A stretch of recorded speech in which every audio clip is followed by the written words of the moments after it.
Prime Minister made it very clear.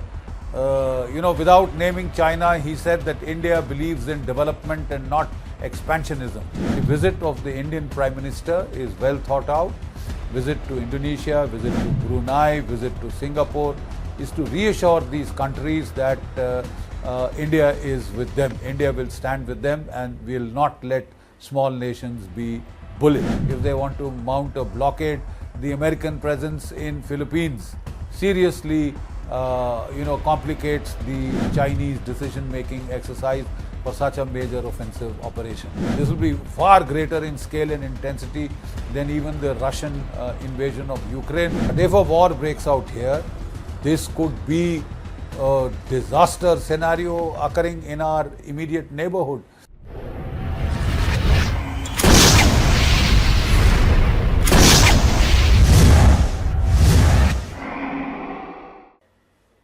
The ongoing wars in Ukraine and in the Middle East have completely overshadowed the events that are taking place in the South China Sea, in the Taiwan Straits.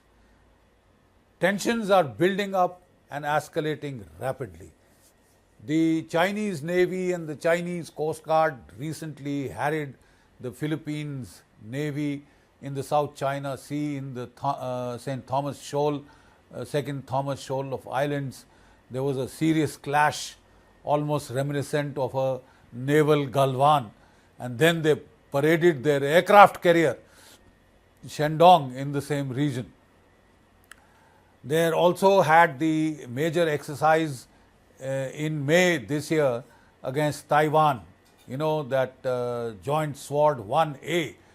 And this exercise was characterized by sudden surprise. They hardly talked about it, and suddenly their navy moved about, and in such a stealthy manner that the American Navy was surprised.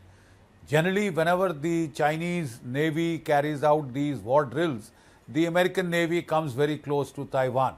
But the American aircraft carrier Roosevelt was still around Japan, and the other one was around Singapore when this exercise suddenly took place. They sort of took the Americans by surprise, and that is the worrisome component of this, that they can and they could achieve surprise in a sudden move. So suddenly things could heat up here. Actually, it makes a lot of sense, strategic sense, for China to escalate matters at this time when the United States is seriously preoccupied with the ongoing wars in Ukraine, in the Middle East, and then there is an election coming in the month of November. This could be opportune time for China to strike out, either do a blockade against Taiwan, or China could even start operations, military operations against Philippines, which has given a number of bases to the Americans and greatly incests China. So very surreptitiously, this region is on the boil. This region is on the boil, and the world is not really aware of this. This is what makes a lot of sense to the recent flurry of Indian visits to the South China Sea, to the Southeast Asian region. The Prime Minister had been to Indonesia, then he's been to Brunei, and finally he's been to Singapore, critical countries of this region, all of which have disputes generally, especially the Brunei and Singapore, and they all have disputes, ongoing disputes with China, territorial disputes. In Brunei, the Prime Minister, this was his first visit to Brunei, and the Prime Minister made it very clear. Without naming China, he said that India believes in development and not expansionism. And he talked of a rule-based order. He talked of UNCLOS, and all these were aimed at China. The Brunei leadership mentioned China by name as an aggressive power, and all these were supposed to reassure these countries that India stood for the ASEAN, India stood for the smaller Southeast Asian countries, and it would not let them be bullied. India has been selling arms to this region. India's BrahMos missiles are in much demand in this region. India's Akash anti-surface-to-air missiles are in demand. Its helicopters, even its artillery guns should be welcome in this region. And therefore, it is reassuring for them to have this visit by India. India and Singapore go back a very long time. They have a long history of cooperation and consolidation. Singapore is one of the major tiger economies. It is an economic powerhouse in Southeast Asia, and to that extent, relations between India and Singapore are very, very important. Singapore has a large ethnic Indian community, and which deepens and cements our bonds. Prime Minister Lawrence went out of the way to play up this visit. He hosted Prime Minister Modi for dinner at his residence. The next day there was a ceremonial welcome at the Singapore Parliament, and then there were the government level talks between the two countries. Interministerial dialogue took place, and 6 major areas were identified. These included the semiconductor industries, the advanced industrial technology regimes, an ecosystem for sustaining the development of semiconductors. Then, of course, the digital economy was discussed. India has made great leaps and advances in ushering in a digital economy and digital transactions. And then food security was discussed, and of course defense security was discussed.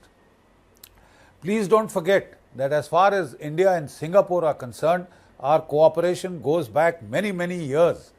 We have been cooperating with the Singapore Air Force, Singapore Navy, the Singapore Air Force does all its major exercises in India, because this is where it gets the airspace to fully exercise with a very modern Air Force, with our Su-30 fighters, our Rafales, our Mirage 2000s, and to that extent it has been doing it almost as an annual feature, and therefore India and Singapore have only cemented their relationships.